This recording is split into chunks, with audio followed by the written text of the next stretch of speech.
Hello, this is Don Carter. I want to do a quick run through of the Iceberg model. This is a presentation on how to see addiction, codependency, and adult child syndrome all in one big picture. Start out with this model of the iceberg, and the iceberg represents a human being. The water line is a dividing line between what's in our awareness and what's beneath our awareness. The deeper you go underneath the water, the deeper into our subconscious mind. I put this word abandonment in there and ask people what it means. And typically I hear words about being physically left alone because that's the most obvious form of abandonment. But most of us know there are other ways for people to be there and not be there totally, emotionally. And so there are different forms of abandonment. For instance, little kids have dependency needs, and they have two groups of dependency needs. They have survival dependency needs, and they have emotional dependency needs. The survival needs are the no-brainers: food, shelter, clothing, medical attention, but also safety and protection. Now, this is pretty important right here with the safety and protection because this is where children have this innate ability to idealize their caretakers. They see them as perfect godlike creatures because if I'm protected by a godlike creature, nothing can get to me and I'm safe. So that's important because in order for kids to grow and develop along normal developmental lines, they need to be relaxed enough to be a kid, to play, because play is how they integrate their learning. They play house, they play mommy and daddy, they play this, they play that. They emulate and imitate what they see. And so, in order to feel safe, they do the idealization thing and see mom and dad as perfect, godlike creatures who can do no wrong. And that's real critical. We'll come back to that in a little bit. Dependency needs have to do with emotional dependency needs. And these are actually survival needs as well, because if they don't get met at all, then a child can die from that and have frequently been in that position. For instance, children who are born into orphanages in third world countries. And if you were born into an orphanage in this country here in the early 1900s, there was a 95% chance you would be dead by the time you were 2 years old. Not because you didn't get food, shelter, and clothing, but because we didn't get these other needs, these emotional dependency needs met. This is the emotional nourishment or emotional nutrition that kids need in order to thrive and flourish and grow. So they need attentive, present, authentic parenting and parents who are going to be there for them and meet these needs. Little kids get whatever mom and dad give their time to is what they love. And it's not just what amount of time, it's the quality of that time. And the quality has to do with getting all the other needs met. Little kids get it that when mom and dad attend to them, they must have some value or worth. Attention is more than just listening in this case. It's actually being engaged in a child's life, knowing who they are, what they think, how they feel, who their best friend is, what's going on at school, what's the highlight of their week and the low light of their week, and actually paying attention and attending to them. That gives them a sense of value or worth. Affection, hugs and kisses, pats on the back, words of encouragement, all of these things create a warm, soothing atmosphere for a child, and it tells a child that you measure up in the eyes of the godlike creatures in your house. And if you know a child who doesn't know whether they measure up or if they're approved of, then you know an attention or an affection seeking child or an approval seeking child. If you know a kid who doesn't get enough attention, then you know an attention seeking child. Now, they don't seek it because they want it, they seek it because they're compelled to. It's a need like hunger and thirst. And when it goes unmet, they suffer pain. And so the other dependency, emotional dependency need is for direction. Kids are born not knowing how to do anything, so they need somebody to give them the time, attention, and affectionately guide and provide discipline for them. Kids are born not knowing how to do things. So, like if a child is born into Japan, they have to learn how to walk it, talk it, look it, cook it, eat it. And dad is the representation of how Japanese men are, and mom represents how Japanese women are. And together, they model how Japanese men and women get along in their culture. And so the child is emulating and imprinting all of that information so that they can learn and grow and become Japanese in this case. So they need guidance. They're not born knowing how to do anything. So, like riding a bike, you have to hold on and hold on and hold on, but sooner or later you can let go of the bike and the child will eventually take off. And almost always they'll say the same thing: look at me, I'm doing it, I'm doing it.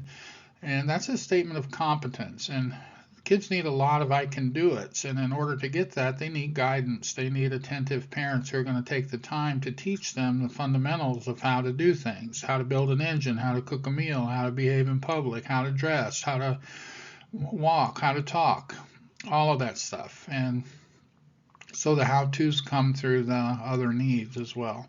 Now, kids are born also without the inner controls to stop themselves. They don't have impulse control. So God gave them external controls called parents to control their behavior.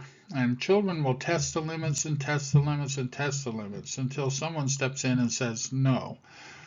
Now, there's probably a half a dozen ways to effectively raise a child or parent a child, and they can all work provided they have one thing in common: consistency.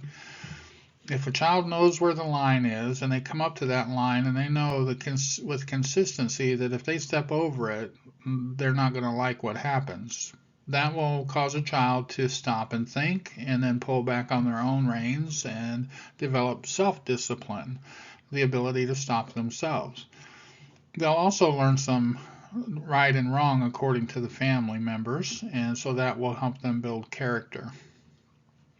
Okay, so a lot about these emotional and survival dependency needs, because if those needs are met fully and completely, it's like we have an emotional gas tank in here, and to the extent that we get those needs met, we feel full, happy, content, satiated, satisfied, whatever you want to call it.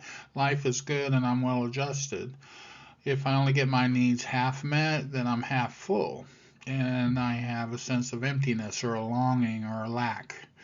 And then if I don't get hardly any of my needs met, then I'm in a very severely dysfunctional or less than nurturing family. Then I can have a tank that's almost empty, and it's like a black hole or a void or a vacuum, and that causes the life to be sucked right on out in some cases.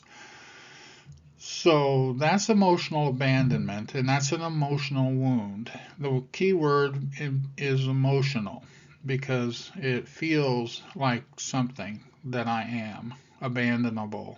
And so there's the emotional pain at the very, and it gets stuffed deep down inside, because kids can do a broken arm better than a broken heart.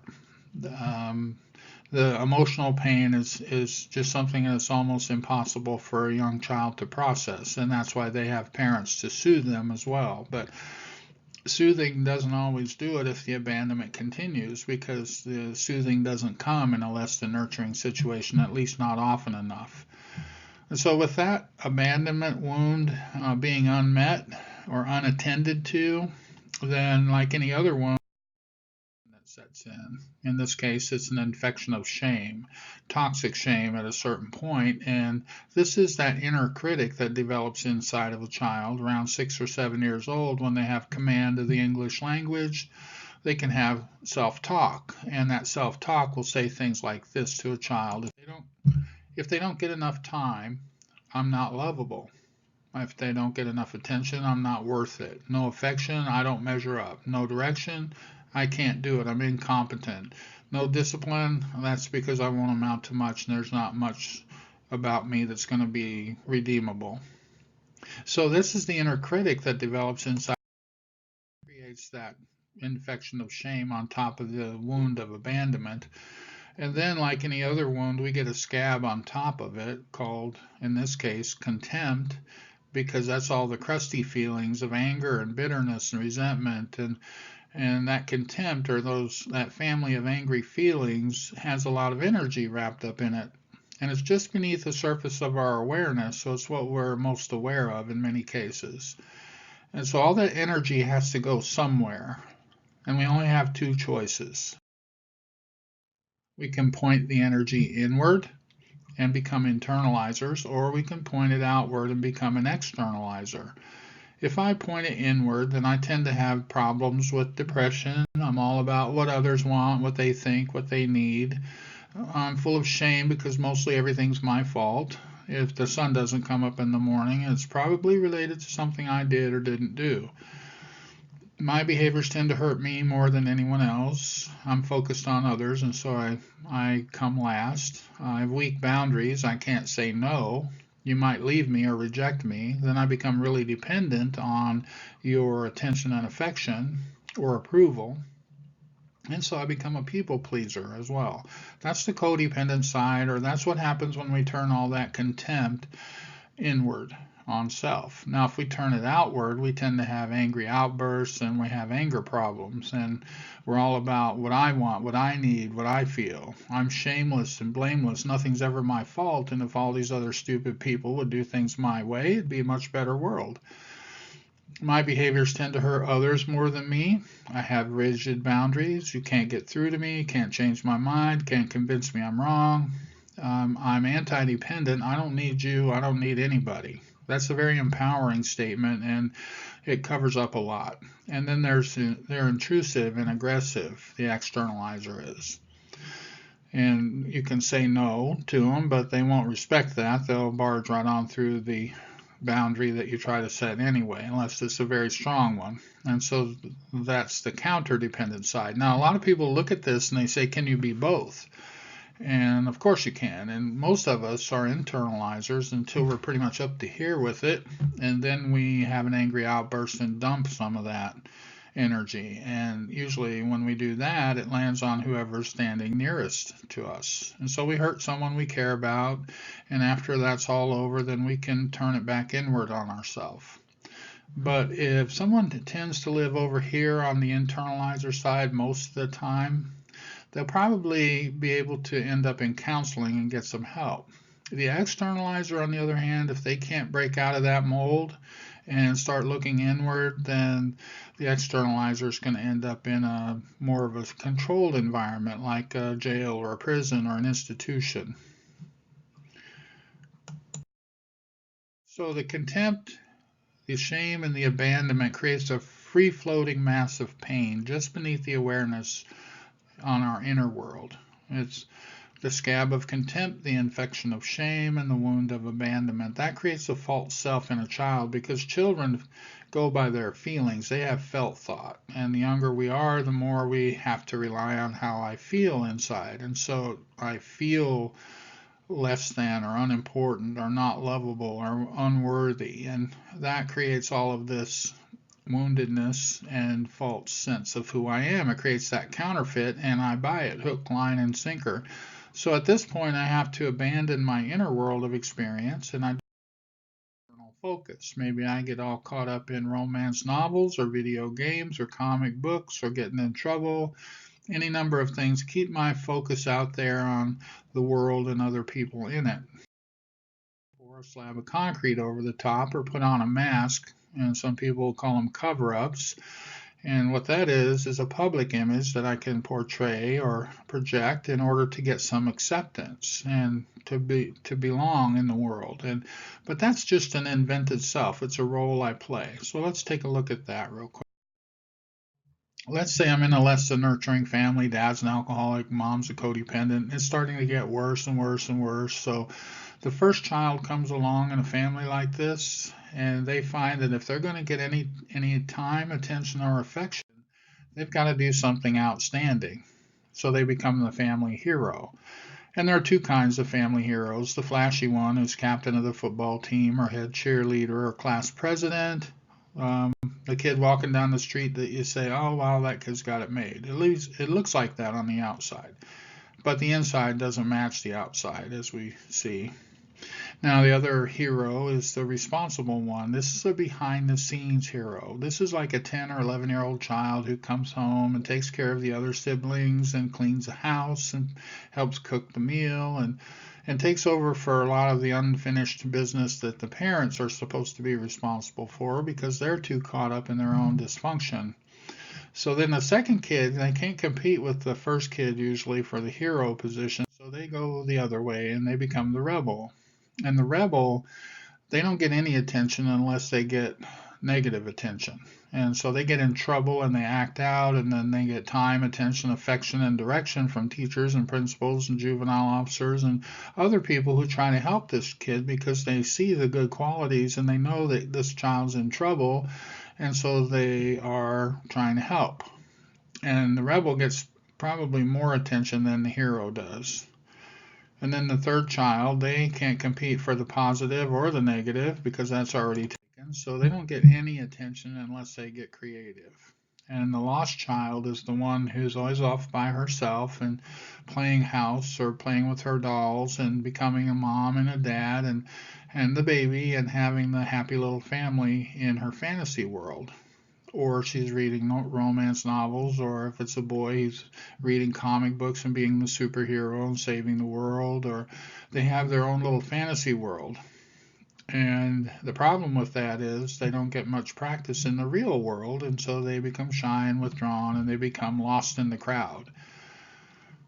And then the fourth kid, usually the baby of the family, becomes the mascot. They're the cute one, or the funny one, or the pretty one. They're always on stage. It's their job to bring humor to the family. The hero brings honor, the rebel brings distraction, and the lost child brings relief because you never have to worry about that one. So that's the invented self, or the masks that we learn to wear. And as we grow older, we can get very sophisticated in how we portray those masks. And usually the first child is the hero because all kids want to be the hero, but the first child gets the first crack at it. So you got to take the next best thing, which would be the rebel, and after that, the lost child, and then the mascot. But the invented self is not who I am, and that false self is not who I am. So who am I? Well, if you believe in a power greater than yourself, then there's a creator out there then that doesn't make mistakes. And so what he made, and if you don't have a faith in a higher power, then you might have faith in the innocence of a child. We come into the world with a clean slate, and then we're born into our broken family, and wounded people wound people, and broken worlds break people to some degree. We get this woundedness that creates a false sense of who we are, and we alienate ourselves by pouring that slab of concrete on the top after we develop that external focus. That alienates me from the true self, which I don't get to meet. Now, this is a two-dimensional image, so the true self is crammed down there on the bottom in this image, but if it were more like a three-dimensional, then you can think of it like the sun behind the clouds. You know it's there, but you can't see it for the cloudy day.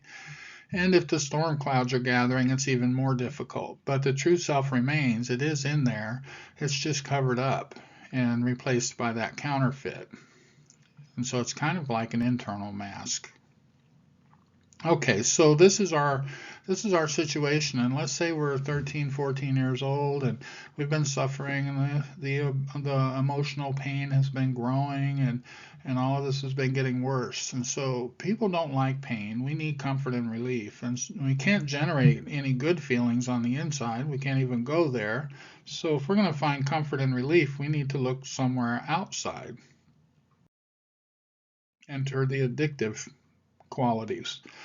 We seek comfort and relief in food or alcohol or drugs or sex or gambling or working too much or drama or needy people, taking care of needy people, and they provide a wonderful external focus. These are just a few of the hundreds of different forms of comfort and relief that we can seek. And if you look at the picture, you can see it has its position at the tip of the iceberg. And so these are the things that are most obvious to ourselves and others, but there's a lot more to this picture. So having an attachment to an object or activity like food or alcohol or drugs or sex, we're all wired a little differently, and so we'll get attached to one thing or the other, maybe two at the most, but sometimes even more, but we'll have our drug of choice or our addiction of choice. And when we find what works for us, then we love it and we trust it. Love and trust are the ingredients of a primary relationship, which we're supposed to have with people, not with objects or activities. And so, this love and trust abnormal relationship, this emotional attachment, emotional dependency that we have on this object or activity, causes more shame, more abandonment, more contempt, with a need for more comfort and relief. And there's the addictive cycle. Then the comfort and relief causes more pain, and the pain causes a need for more comfort and relief. And sooner or later, things get out of control. So we have to develop control issues, trying to hold everything together and manage everyone's impressions of us so that they can't see what's going on. But sooner or later, we're not going to be able to manage and to control things, and things will get out of control and will crash, and they call that hitting bottom. And really, it looks like a bad thing, but it's really a good thing because it's what gets our attention. And if we get our attention, we say I can't live like this anymore, then we start to look for solutions. And here's the direction we go. We start to learn about the stages of addiction and recovery. And we'll see over here on the red line is the addiction. And there's 3 stages of that: early, crucial, and chronic. And then there's this transition and stabilization period where we start to turn our lives around and we start to head in a trajectory more suitable to self-growth. You'll see these dotted lines over here along the way on this green line of recovery, which has an early, middle, and late stage as well. These red lines that deviate are possible relapse points, and we can get off track and start to relapse back into our addiction, but then we can also catch ourselves and get back into our recovery, and we can continue to grow. Now that arrow continues to point up because we will grow much further than we were when we started. So let's take a look at the stages of addiction and recovery. In the early phase of addiction, the signs are relief using and drinking, increase in tolerance for the type, the amount, or the frequency of the engagement with that object or activity, preoccupation. When and where am I going to engage in the activity again? Denial and delusion keeps the addiction alive. Addiction is the only disease that will convince you that you don't have it. Then there's loss of control, and that's evidenced by the powerlessness that we will find in our life. And with that comes continued use despite negative consequences, serious negative consequences, including driving while intoxicated, and other legal issues or financial issues or family issues begin to happen. And then we have the sneaking and the hiding and the stashing, and these are some of the early signs of addiction.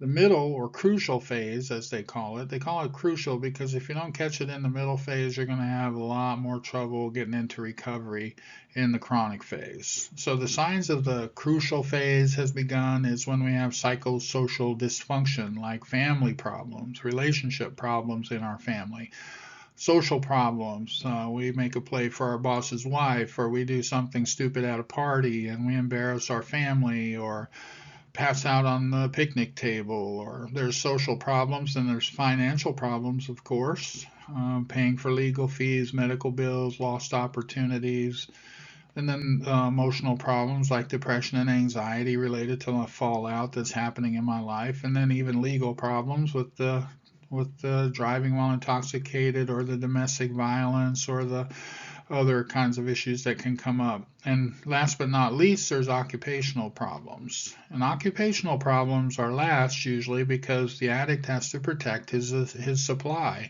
And the supply comes from our job or occupation. So if things are starting to look bad at work, you can be sure they're looking really bad at home. So then there's the late or chronic phase of addiction. And that's where we start to see physical problems like physical deterioration, gastritis, or heart problems, or high blood pressure, or ulcers, or everything from where it goes in to where it comes out. And even if it's a behavioral addiction, we can start to have a physical breakdown from the chronic stress of all of that. And we'll notice a withdrawal syndrome of some sort. collapse of the alibi system. There's no longer in the late or chronic phase any ability to deny the problem. And sometimes people will just collapse into the problem and say, well, I'm an alcoholic. What do you expect? And I can't help it. And that's a disarming kind of defense mechanism that allows a person to continue their addiction. But hopefully, when the alibi system collapses, they're more amenable to treatment. They'll go in and get more honest with themselves. And that has to happen in order for a recovery to occur. The drinking, the using, the behavior is usually now to feel normal, not to feel good or to feel better, but to feel normal. Because when the addict or alcoholic in this stage is not using or drinking, then they are at the painful end of the scale, and they just try to move up towards the more normal end of the scale. Preoccupation is replaced by obsession in the late stage. Now it's taking all of our mental energy, our physical energy, and we're focused totally on obtaining and using or getting in position to use our drug or activity of choice. Then we have loss of social supports. Families give up on us, jobs give up on us, people won't hire us anymore. And then finally, ultimately, hopelessness and despair, and then death, because addiction is fatal and it will kill us in one of many different ways. It'll be from suicide or from a disease secondary to the addiction or from an accident at home or on the highway. So that's the late chronic phase. Now, I want to point out that there's dual progressions here, because what I just showed you were the 3 stages of recovery for for addiction, but there's also stages of recovery for codependency. You can run through all of those symptoms, and you can see relief using for the codependent, and you can see loss of control over her emotions, taking it out on the kids, or you can see preoccupation with the addict or the alcoholic, and you can see the family problems, work problems, money problems all showing up in the codependent's life. And you can see physical deterioration and hopelessness and ulcers and health issues, all kinds of late stage symptoms as well. So for every one of those symptoms we just looked at for addiction, the co-alcoholic or co-addict or codependent will have those same symptoms. So, stages of recovery. The first thing is when we hit bottom, we have this period of crisis where we can have moments of clarity and honesty can prevail. That's when we recognize the loss of control, accept the need for help, and then reach out to someone who might be able to help. And the next stage, in the first 30 to 90 days, is a stabilization period where we've stopped that downward trajectory and began to turn upward in the direction our life is taking. We achieve abstinence, we recover and get through the physical withdrawal, we interrupt the preoccupation or the obsession, we develop hope and motivation, we begin development of a recovery program of some sort through some sort of professional help. And then that will lead to recommendations for 12-step work or community support groups or Celebrate Recovery or some other thing. So here's how it looks on the iceberg. The transition and stabilization phase is where we give up our comfort and relief. Everything else down here is still intact. So this is kind of a hard sell that we're going to ask somebody to give up their comfort and relief in the midst of the most pain they've ever accumulated. So that's why it's very touch and go in the transition and stabilization period. Early recovery is that first 6 months to a year, and the tasks here are to deal with the physical healing and the psychological healing. And they call it the drinking problem and the thinking problem. But with any other addiction, it's also the acting out of the addiction, and the physical consequences of that need to heal. And then we need to untangle all the addictive thinking and the psychological thinking problems. Steps 1, 2, and 3 of a 12-step program are good for that. Step 1 is admitting powerlessness and unmanageability. Step 2 is coming to believe that a power greater than myself could restore me to sanity. The insanity is doing the same things over and over again, expecting a different outcome. And step 3 is turning my will and my life over to the care of a power greater than myself, God as I understand Him. Even if I don't understand Him, I still find a way to reach out and connect with what I do understand. And so early recovery looks like this. I've given up the object or activity of choice, begun initiating this recovery program, developed honesty, openness, and willingness, started giving up control and turning my focus inward. I still have all this emotional pain to heal, and the rest of the steps are going to be good for that. But this is the early recovery phase. Again, 6 months to a year, maybe a little longer. Some are early bloomers, some are late bloomers, and it's just comparing ourselves with others is not recommended. So the middle stage of recovery is the 2 to 3 years into it. We can graduate to a point where we're able to start dealing with the emotional part of healing, all that stuff beneath the surface. And that's where we start learning how to cope with our feelings without resorting on changing them or distorting them with an object or an activity. This is actual healthy emotional coping that we have to learn. And as we do that, then we can develop more intimate relationships with authentic connection with others. And there's 3 relationships that we need to focus on. I need to clean up the relationship with myself, and I have to be able to look in the mirror and like what I see looking back. And then I need to get right with God as I understand Him. And then I need to get right with others. And that's where step 4, 5, 6, 7, 8, and 9 comes in. These are the inventory steps. The first inventory is looking at all the shortcomings and defects of character that come out of growing up in the situation I did and the resulting addictive behaviors. Step 8 and 9 is cleaning up my relationships with others by making amends, not just saying I'm sorry, but learning how to make amends. And this is what middle recovery looks like. We have internalized that recovery program. We've gotten very honest, open, and willing, and it's starting to pay off. We're doing our step work, and we're starting to address the emotional pain deep down inside. John Bradshaw says we need to do these 7 S's in order to start healing that pain. You'll notice it's starting to collapse in on itself. Like any other wound, it'll start to heal up, and as it does, the true self starts to emerge. But the 7 S's are socialization, that means come out of hiding. Self-disclosure, that means tell people and talk, break the no-talk rules, break the don't feel rules, and open up in a group of safe people, a church group, a 12-step group, and so forth. And then become sensitive to the system from which I came. Very few families have no dysfunction. Some are mildly dysfunctional, others are severely dysfunctional. I have to take a really good, honest look at the roles I've played in my family of origin. I have to change my self-talk from addictive thinking to recovery-oriented thinking. Self-love is more than just wrapping myself in a warm cardigan sweater or Afghan and saying sunny affirmations. I need to do some of those things, but self-love also includes doing the hard work of recovery, which means surfacing the pain. And we can do all of these with the help of a power greater than ourselves.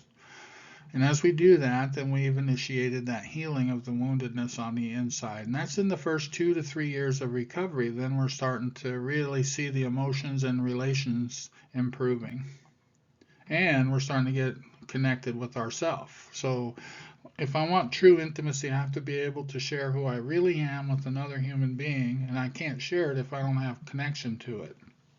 And this is all helping me to achieve that.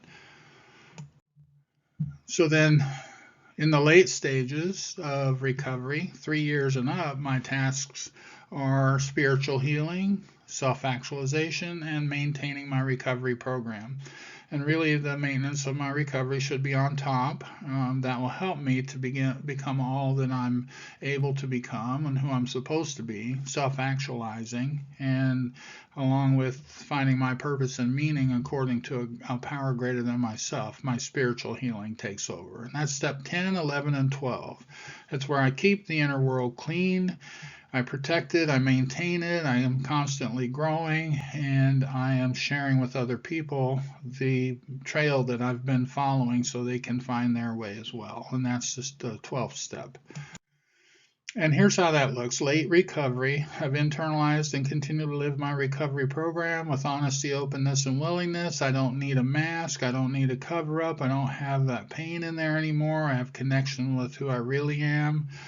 I find things about myself I never knew. I find a purpose and a meaning I never dreamed of, and a connection with God as I understand Him. And this is where we want to get to. Now, does this mean that life will have no curves anymore? Won't have any problems anymore? Will be a rose garden? No. But it does mean that I can live life on life's terms and I can continue to self-actualize. So that's the iceberg model, and try to keep it as short as possible. Um, Come back and watch it several times. I can get more out of it every time I present it. So thank you for listening.